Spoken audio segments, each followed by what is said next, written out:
You're watching the KOAM Morning News on Fox 14. Right now at 7, a tribute concert to the king himself, Elvis. Also, a crash on the Will Rogers Turnpike leaves one man dead and another hospitalized. And we've got scattered thunderstorms out there this morning. We'll take a look at those storms we see this morning, what we're expecting later today, and of course, how hot it's going to get coming up. The 4 states' most watched news starts now. Well, good morning and welcome to the KOAM Morning News on Fox 14. I'm Elise Dowie. I'm Chris Warner. It's just after 7 a.m. on this Tuesday, August the 19th. Got some thunderstorms out there this morning, which we will talk about here in just a few more minutes. But meanwhile, the king himself making a return in a way. Fans gathered to celebrate and pay tribute to the king of rock and roll in the Big Apple. Fox's Richard Giacovis has the story. They say legends never die. And 48 years since his death, the king still lives.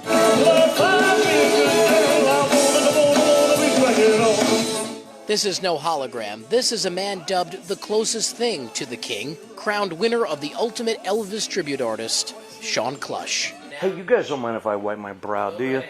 Even offstage, Clush sweats and wipes his brow just like Elvis. And I wasn't the guy that stood in front of the mirror with a broomstick and went, And I didn't do that stuff, I just enjoyed it. And it's Clush's energy that brought hundreds of fans to the Flagstar Westbury Music Fair on Long Island Saturday night for the Elvis Tribute Artist Spectacular, a night made not for just any Elvis fan, but the ones who live and breathe the king. Return to sender, address unknown. Some decked out in head-to-toe Elvis, even with the glasses and the sideburns. It's given me the opportunity to feel the community of Elvis, even 50 years after his passing, and I feel like that's all I've ever wanted as an Elvis fan. The passion is real.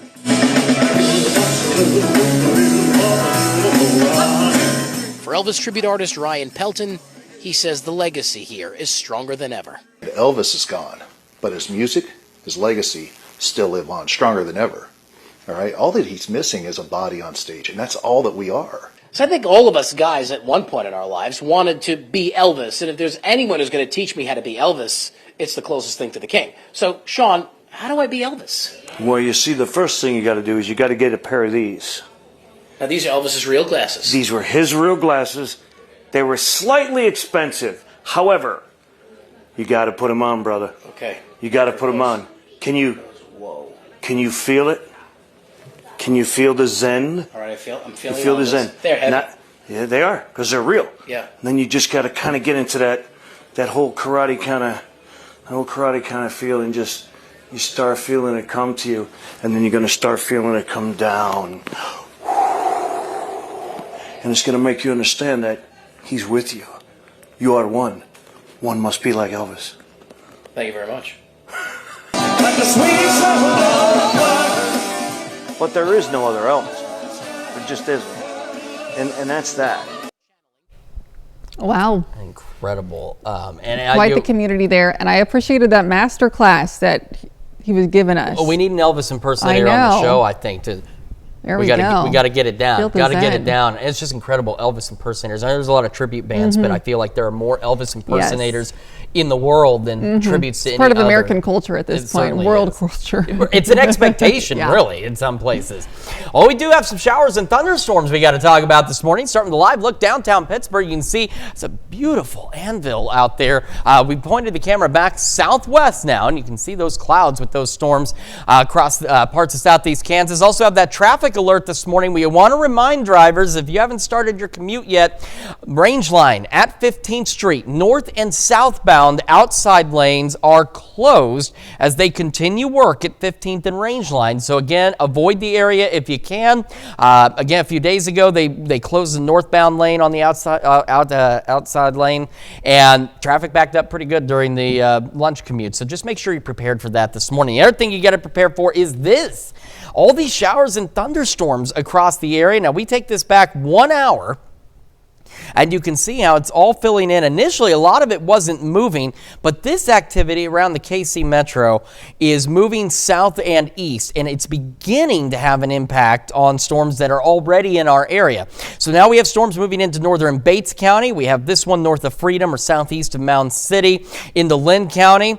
We've got some lighter showers out there. Take a look at these lightning strikes out here west of Erie and east of Chanute. Lightning this morning has been pretty intense from these storms. It's come down a bit, but still, we're also seeing these strikes upwards of 20 some odd miles. If we go from the nearest one to one of these, 20, 21 miles. And so that's why when thunder roars, head indoors. That's why we say it. That's pretty far from the parent storm. Got more storms west of Parsons, stretching back into Montgomery County around Independence and north of Coffeyville. And these storms out in Osage County and parts of Washington County. So here's what's going on real quick with this is this activity up here by KC, there was an outflow boundary. It's triggered new development. It's starting to interact with this activity, and you can see, watch this stuff develop here. It's almost joining in, and if it does really join in with this boundary, then it will eventually begin to push this activity south and east. So we'll keep an eye on that for you. No severe weather with this activity this morning. We've had some strong storms, some gusty winds out there, but nothing severe. Heat advisories, again, reissued through 8 this evening. We do have a level 1 out of 5 risk for wind later today with more storms expected, so 60-mile-an-hour wind gusts will be possible. Future track is not showing these storms this morning. I do think we're still going to have at least some isolated activity through the morning into the early afternoon ahead of new development that will take place later today after 3, and it's this activity from the late evening into the overnight that could be strong to low-grade severe. Quick look at temperatures, 74 both Joplin and Pittsburgh, and around the region, again, another above-average start for us. Iola, take a look at that. 79 degrees now, really heating up out there. We've got most of us mid and upper 70s with some low 70s. We're going to go mid 80s by 9, low 90s by noon, mid 90s for our highs. Heat index values today, 105 up, maybe even as high as 108. So make sure you're staying hydrated. We'll talk more about our thunderstorm chances this afternoon, evening, and overnight, and when some cooler weather will finally get here in just a few more minutes. Elise? All right, Chris, thanks. Well, a Galena man was arrested yesterday. He was booked for sex crimes against a child. Sheriff Brian Henderson of Cherokee County says earlier this month his office was made aware of a case involving inappropriate relations between an adult and a juvenile victim. Cherokee County launched an investigation and took their findings to the county attorney's office. The Galena man, 45-year-old Teddy Boggle, was arrested and taken into Cherokee County Jail. Boggle is being booked for aggravated criminal sodomy and aggravated indecent liberties with a minor. Formal charges are awaiting. Now, this investigation is ongoing, and anyone with further information on this case is encouraged to contact the Cherokee County Sheriff's Office. Well, a crash on the Will Rogers Turnpike has claimed the life of an Oklahoma Turnpike Authority worker and left another hospitalized. The crash happened around 2 yesterday afternoon on eastbound I-44 near Miami. 2 turnpike workers were on the shoulder near exit 313 when a semi veered off the road and hit them. The OTA says Zach Reinhardt, a heavy equipment operator and Veneta volunteer firefighter, was hit and killed. Authorities say Reinhardt was picking up trash along the highway. The semi then struck an OTA vehicle which had the other OTA employee inside. Now, that employee was critically injured and transported to an area hospital. The other worker was in the truck and was taken to a hospital. And of course, to be the first to see breaking news, weather, and sports, you can always download the KOAM News app. It's available free of charge in the Apple App Store and the Google Play Store. Just search for the KOAM News app. Well, a series of new improvements is headed to the Ottawa County Sheriff's Department thanks to a state grant. The $250,000 grant will help fund several projects, including department-issued firearms for the first time. KOAM Samantha Walker has the details. Without money, you can't do nothing. But a state funding assistance grant from the Attorney General's office offers a chance for law enforcement to improve. Without it, we wouldn't be able to buy what we're buying because our budget is low. The only thing we can't use this money for is salaries. So any equipment, anything that's broke that we need fixed, we can use it for. The size of the grant depends on a community's population. So in Ottawa County, they received $250,000. without money, you can't do nothing. But a state funding assistance grant from the Attorney General's office offers a chance for law enforcement to improve. Without it, we wouldn't be able to buy what we're buying because our budget is low.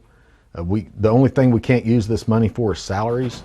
So any equipment, anything that's broke that we need fixed, we can use it for. The size of the grant depends on a community's population. So in Ottawa County, they receive $250,000. This is the second year the County Sheriff's Department has applied for the grant, with funds last year being used for department stipends and to purchase all-terrain vehicles to help respond in more rural areas. We used all of it except about $20. So we got that done, and now we're waiting to get this one started. This year, the department has 3 main projects planned for the grant. First, replace up to 9 aging patrol cars. Vehicles are breaking down. We're spending way too much money on vehicles, so hopefully some newer used vehicles will help us down the road. Second, install 3 license plate readers in the county, a resource area agencies utilize, but of which Ottawa County has none of their own. We've been able to use them to find stolen vehicles and stuff like that. So yeah, they work. It's not something to where Big Brother is looking down on everybody. It's for crime. And finally, allow them to have department-issued firearms for the first time. Right now, if you get hired by us, you have to provide your own weapon. So that puts everybody using different weapons, different ammunition. Now with department issued, we'll all be familiar with each other's weapons. We'll have the same magazine, same ammo. And those are our top news stories this half hour. Coming up next, we'll hear how you can help contribute to Pitt State student Kendall Forbes' fundraiser. And later, Charlene Patton shows us her zucchini dippers recipe. You're watching the KOAO Morning News on Fox 14. Time now, 7:11. We'll be right back. Welcome back. This morning, we're speaking with Pierre Mansour and Jason Gaskell about a fundraiser event benefiting Kendall Forbes' family. Last month, the PSU softball player was in a horrific car accident in Bourbon County and sustained life-threatening injuries. This fundraiser will help offset the cost of both surgeries and aftercare. Welcome, gentlemen. Thank you so much for being with us this morning. So talk to me a little bit just about Kendall, the accident that happened, and how she's doing now, Jason. Oh, well, I was up to see her Sunday, and, you know, she's got a long road, but she's making wonderful strides. Families with her in and out. They're, of course, starting school, some of them, but she's doing a lot better. Great. I won't go into details, but she really has, you know, full speed ahead. Absolutely. Well, that's great to hear. So, of course, that long road ahead comes with a lot of medical costs and other things. So, Pierre, talk to me a little bit about this community support to rally behind Kendall and the Forbes family and about this event, this fundraiser. Sure. It's on Sunday from 3 to 7, doors open at 1. There's everything from live auctions to silent auctions to just donations. It should be a fun time. It started off just as a small thing in the community. It's just ridiculously given a lot from their heart. So it's grown and grown, and there's about 60 very nice items donated in her behalf. Absolutely. And talk to me a little bit more about some of those items, what folks can expect when they come out. And also, of course, this is open to the public. Families, can kids come as well? All ages are welcome. There'll be 2 bands playing at 3 o'clock and at 4 o'clock, Stone Country and J3. And then Jason will be doing the live auction, and there's everything from spas to, there's a gun auction, there's, the Miramar in Florida, condo on the beach. It holds 15 people. I mean, there's a diamond necklaces from jerseys, PSU signed the helmet from all the football players. Oh, wonderful. Everybody's just given a lot. It's great, and it's just such an important cause for a special young woman who has just gone through such a tragedy. If people aren't able to come to this event, or if they just want to help out the family and donate more, where can they do so if they want to? There's been Venmo set up, and they can get in touch with us on Facebook on the event page, and we're more happy to share that with them. All right. Well, gentlemen, thank you so much for being with us this morning. Happy to have you. Stick around. We'll be right back. Thank you. Welcome back to the KOAM Morning News. Once again, that traffic alert for folks starting their morning commute is at it's at 15th and Range Line. You can see that the north and southbound outside lanes are closed at 15th Street as they continue work there. So just plan accordingly. Be prepared for potential traffic backups, and if you can, just avoid the area. All right, here's what we've got in our immediate area. We have 166 lightning strikes. That's been the number one thing we've noticed with these storms this morning. Is while we've had one in Washington County that keeps occasionally trying to get at least low-grade severe, hasn't been the biggest issue. The biggest issue has been the lightning. Now, a lot of changes on the radar, even just in the last little bit here, where these storms are kind of fizzling out, redeveloping. You can see that new one in Elk County. Take a look at how quickly it develops. Then we've got this cluster that's now pushing into our far northern counties up here. Now, this is moving south and east. And you see that storm popped up right there over Mound City. It's pushing it southeast. And so I think eventually all of this will join together and begin pushing south and east. Do have some showers around Burlington, Yates Center, just outside of Iola, back down toward Fredonia. We had a pretty good storm. As you can see, it flared up very quickly, dropped some heavy rain, lots of lightning, some small hail on Fredonia. And then it's begun to weaken a bit, but now a new storm's developing in northeastern Elk County. We have this activity that's slowly pushing out of Montgomery County, really not even moving at this point, but it's causing new activity to develop west of Parsons, and quite a bit of lightning even just with this storm right here. So 30 lightning strikes in a pretty confined space. So remember, when thunder roars, head indoors, don't mess around with the lightning. It's still dangerous, still deadly. And getting some small hail, again, nothing reaching severe criteria here, about a half-inch size hail. And same with this cell that's down now south of Independence, northwest of Coffeyville. You see some of the purple coloring on there. And again, that's just attributed. Okay, see, we're not actually even picking up the small hail now, so just some heavy rain down there. All of this is, see, it's joining together. And I think that's what's going to prove to be a little more interesting is how this interacts.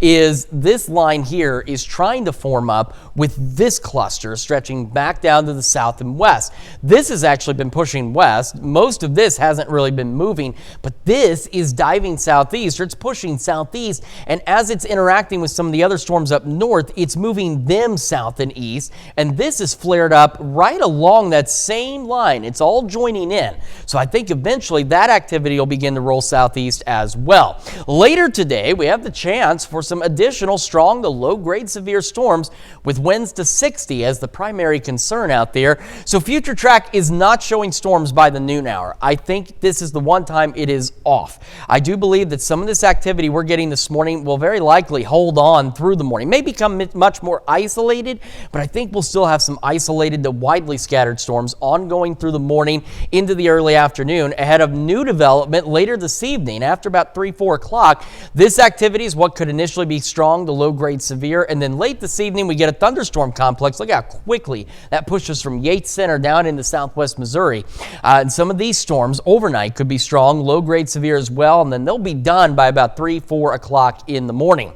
Our heat index values today, again, upwards of 105, maybe in some cases 108, and they will still be pretty muggy tomorrow, pushing right around 100 for those heat index values with eventual improvements. So our heat advisories reissued for today should expire at 8 this evening. I don't think we're going to see them reissued after this. You can see those thunderstorm clouds from 7th and Range Line, so keeping isolated storms in there near 80 by 8, pushing near 90 by 11 o'clock this morning. Our highs today, mid-upper 90s. Again, heat index values 105 to 108. Low 90s tomorrow, maybe an isolated storm or two in the afternoon. We're seasonable heading into the weekend. More rain chances this weekend to start next week. And look at next Wednesday and Thursday. Low 80s is a possibility, which puts our lows near the upper 50s.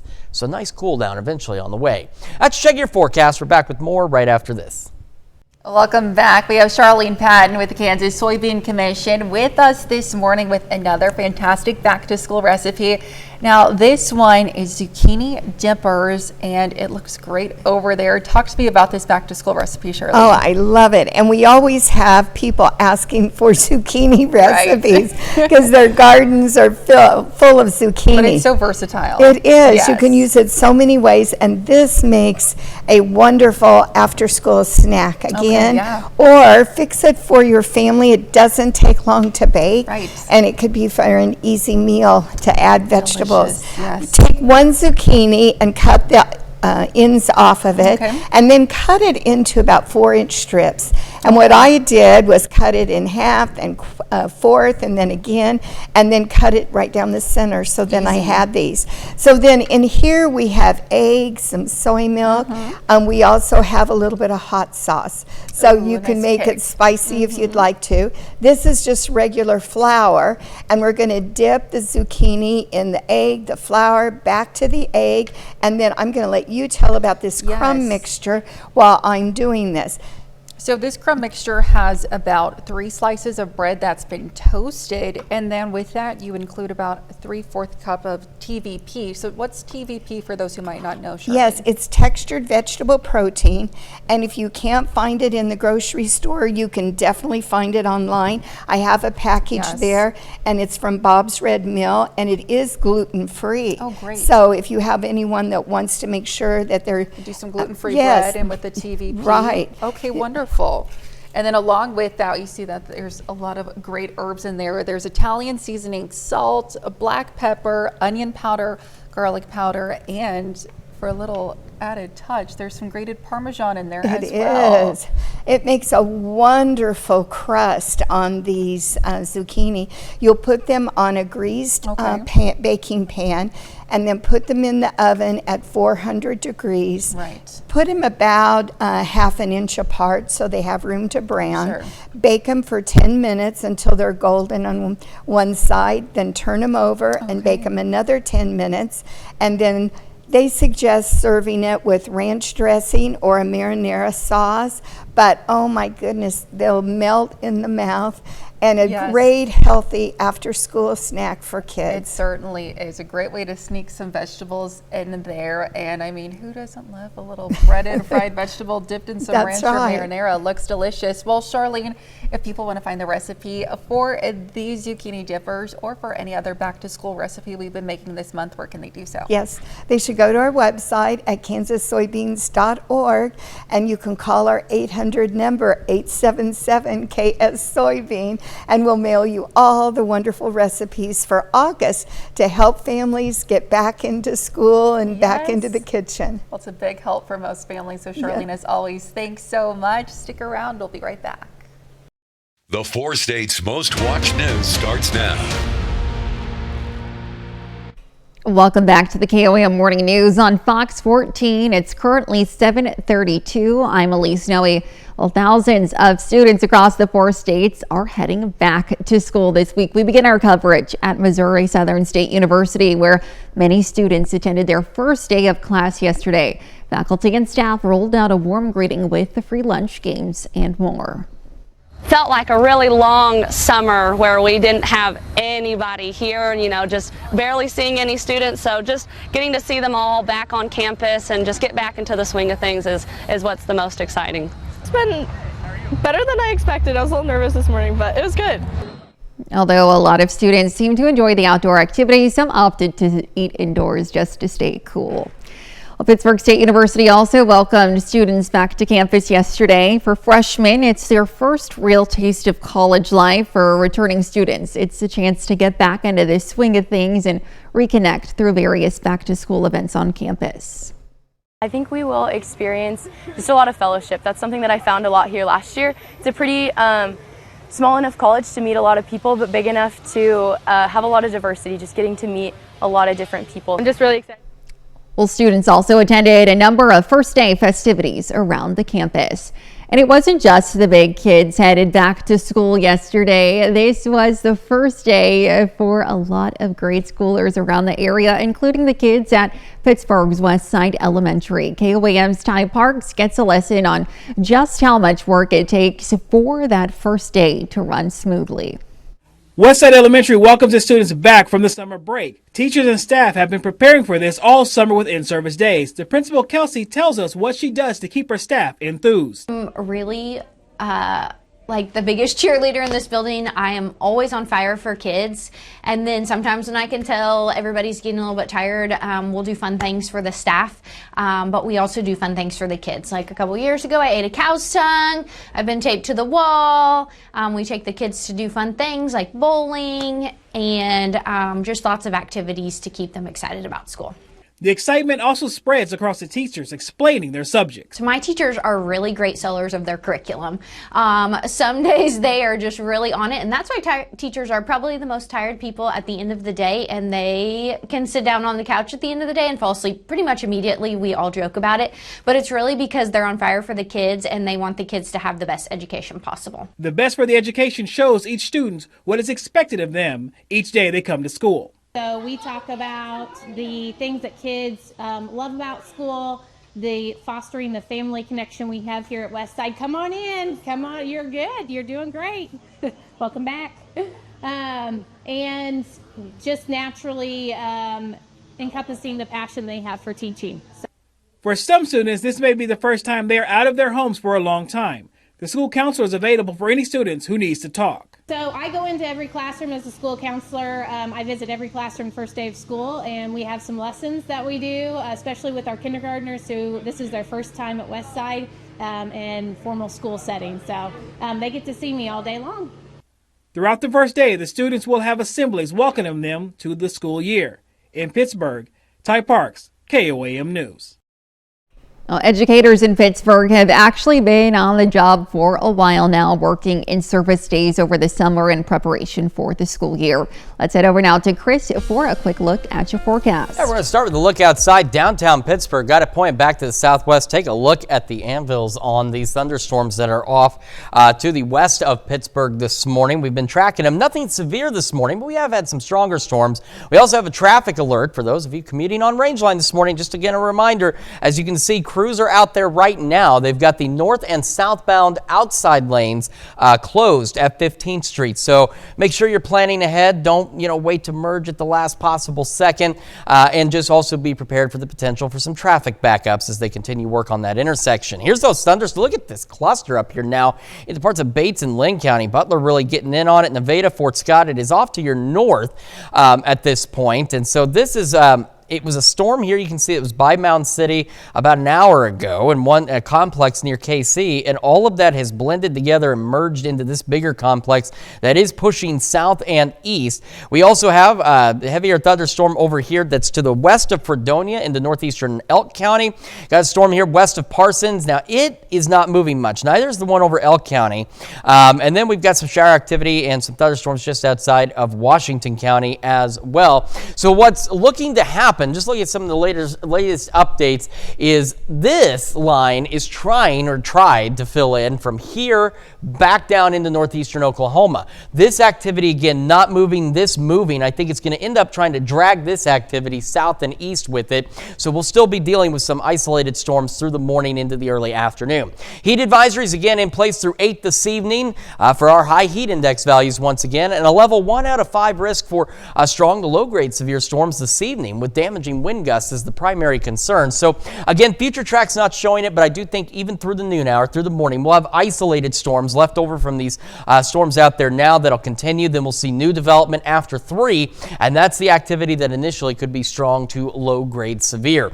Quick check of those temperatures. Again, some of us pretty warm. Iola, Chanute, Neodesha, 77. We've got mid upper 70s. Look at Independence now at 81 degrees behind these thunderstorms. 81 right now. And the quick check of our forecast through the day. Again, keeping some isolated storm chances out there. Mid 80s by 9, low 90s by noon. Highs mid upper 90s. And again, our heat index value is 105 to 108. We're going to talk more about our storms this evening and overnight and when our cool down will start to kick in here in just a few more minutes. Elise? All right, Chris, thanks. Well, coming up this half hour on the KOAM Morning News, you can boil them, mash them, stick them in a stew. It's National Potato Day. In Consumer Watch, marijuana could soon be reclassified as a less dangerous drug, but what could this mean for the substance's legality on a national level? Fox News correspondent Matt Finn has more on the story from Los Angeles. President Trump says he's deciding whether marijuana should be reclassified from a Schedule 1 drug to Schedule 3 in the upcoming weeks. and it could help boost businesses that sell it. Cannabis is listed alongside LSD and other toxic pharmaceuticals under the Controlled Substance Act of 1970.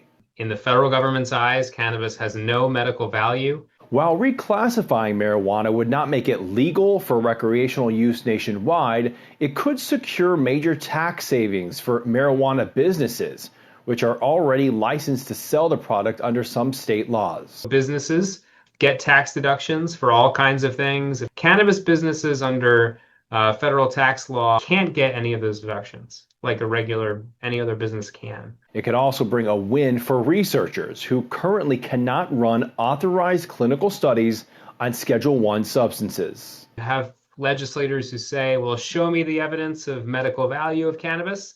Well, federal prohibition makes generating that evidence really difficult. Law enforcement groups and conservatives have argued against the reclassification of cannabis, saying it can be highly abused. Still, a majority of states in the nation allow for Americans to access it as a medical treatment. And 38 states have what we call comprehensive medical marijuana programs. And in an AP VoteCast survey conducted last year, 6 in 10 voters said they favored marijuana legalization for recreational use nationwide. In Los Angeles, Matt Finn, Fox News. Let's take a look at the market prices before the opening bell.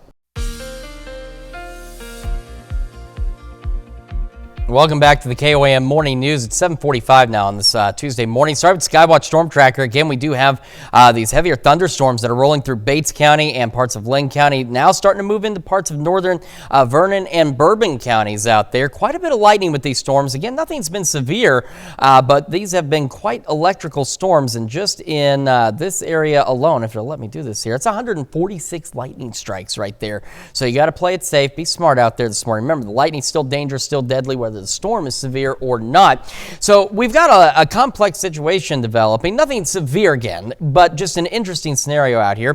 First, just a quick tour of the storm. Some heavier rain still northeastern Elk County. We get another heavy shower now northwest of Twin Grove.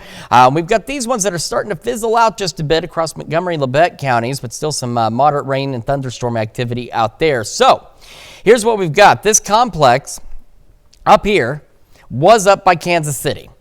It was moving southeast. It regenerated a bit, and so now that's why we've got that cluster of storms. Along that cluster, we've tried to get a very broken line of activity from here, stretching back to the northeast. All of this kind of linked up. Now, the activity that's here has barely moved. Some of it in Oklahoma did move back west a little bit. Most of it hasn't moved at all. But I think what we've got is this boundary that's actually helping this and helping to trigger new development like this here will continue and eventually should start pushing some of this activity southeast. Because see, look at the new development that's still trying to get in, even on the back corner of this thing here, that's trying to fill in here, even though this isn't moving much. If you look in the last couple of frames, it starts to slide southeast. So we'll be dealing with these showers and storms through the morning, and then we'll get additional storms later today that could be strong to low grade severe, with a level 1 out of 5 risk for some gusty winds, 60 miles an hour or so. So that's something else we've got to watch. So here's what it looks like on the future track. Future track, again, is not showing these storms this morning right now. And I think what we're going to have is even through the noon hour, we'll still have these isolated storms. They probably won't be as widespread as they are now, and they're already starting to kind of break up a bit. But I think we'll still have some lingering through the morning into the early afternoon. Then after 3, we get new development of showers and storms, scattered initially, but some of these could be strong, low grade severe. Then we'll get a thunderstorm complex that here it is at 9 o'clock tonight near Yates Center, and then look at it just surge southeast. So that's again another round that could bring some of those damaging wind gusts. By 1 a.m. it's into Pittsburgh, Lamar, Joplin, Neosho, Anderson, Miami, Grove. This still could be strong to low grade severe, and by about 3 a.m. it's done. It's over. That's the end of that. And then by Wednesday afternoon, some isolated pop-up storms. They're having a hard time showing up here, but we could get a couple of those for Wednesday. Today, heat index values again 105, maybe as high as 108. It's still pretty muggy tomorrow as well, with heat index values approaching 100. And even on Thursday, still getting close. We got mid-upper 90s for those heat index values, but even though our temperatures will be dropping, it'll still be quite muggy. We got heat advisories across a good portion of the area still through 8 o'clock this evening. These were reissued yesterday. No surprise there with the heat continuing. Got those thunderstorm clouds out there, 7th and range line. Isolated storms again through the morning. We're going to leave those up there. Near 80 to start. Near 90 by 11 o'clock this morning. Our highs today into the mid to upper 90s. Tomorrow, low 90s. Seasonably hot through the weekend. More rain chances. And then by next week, if this pattern holds, look at that. Low 80s by next Wednesday and Thursday. That's Check Your Forecast. We're back with more right after this. Well, today is National Potato Day. This is the day when the starchy side dish gets to take center stage. Whether enjoyed mashed, baked, or fried, potatoes are a great side for any meal. There are 4,000 varieties of them. I don't know if Thank you knew goodness. that. Yeah, according to the International Potato Center. Of course, the Martian. That's what Matt Damon kept eating. That's what kept him alive on the Mars surface, because he could grow potatoes out there. Delicious. So the mashed potatoes, loaded mashed potatoes. I'm not a big fan of baked potatoes, but loaded mashed potatoes, all right, really good. Ooh, really sounds good. Get yourself some today, Chris. I think I might. Well, crowds cheered on as engineless cars raced downhill, flew over jumps, and in some cases crashed into barriers as a soapbox race held in the Paraguayan town of San Bernardino on Sunday. More than 50 vehicles equipped with roll bars and colorful exteriors sped down the large hill in a spectacle to test even the most daring drivers. While the cars don't have engines, they are fitted with seatbelts, brakes, and the drivers must wear helmets. The cars are as unique as the drivers. Crowds cheered when the wacky racers crossed the finish line or when the cartoonish-looking vehicles toppled over. I think I remember seeing that in the Little Rascals movie when I was a kid, where they kind of had their little soapbox derby, whatever it was. Fun. It is very cool. Look at them go. They are really going, and I've seen them pick up. You know what? That was a good drift. That was a good drift. That wasn't bad at all. Not bad at all. Well, we got scattered storms out there. We'll talk about that, and of course have your wake up recap right after this. Well, this is your wake up recap for August 19th. The top stories to start your day. 45-year-old Teddy Bogle of Galena, Kansas was arrested yesterday for sex crimes against a child. Cherokee County Sheriff Brian Henderson reports that an investigation into inappropriate relations with a juvenile led to Bogle's arrest. He is now awaiting charges of aggravated criminal sodomy and aggravated indecent liberties with a minor. The investigation is ongoing. And the Oklahoma Turnpike Authority worker Zach Reinhardt was killed and another was critically injured when a semi veered off eastbound I-44 near Miami yesterday afternoon. Reinhardt, a heavy equipment operator and volunteer firefighter, was picking up trash when the semi struck. The other worker inside an OTA vehicle was taken to a Joplin hospital. And that's a check of today's Wake Up Recap.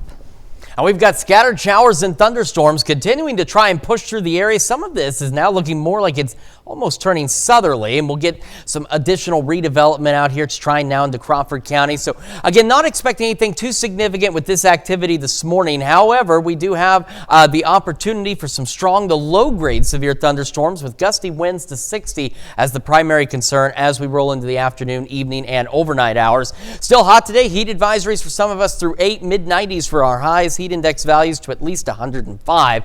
A little bit better tomorrow, seasonably hot into the weekend, and maybe even the low to mid 80s by the second half of next week. Well, 4 endangered Mexican spider monkeys seized from smugglers are now living at the St. Louis Zoo. Zoo officials say federal authorities seized the monkeys near the U.S. southern border last spring as infants. They say each was likely poached from the wild to be sold as exotic pets. Now, the 3 females and 1 male arrived at the St. Louis Zoo in April, where they were gradually introduced to the resident adult female spider monkey. The monkeys made their public debut in July, and officials say they are thriving. So at least they were able to get back and take care of them, get them to a safe spot as well. Absolutely. Look at them go. They are having a lot of fun. I don't know if they really enjoy the heat so much, but they do seem to be having a lot of fun. They certainly do. Well, thank you all so much for joining us this morning. We'll be back with more news and weather today at noon. Have a great rest of your morning.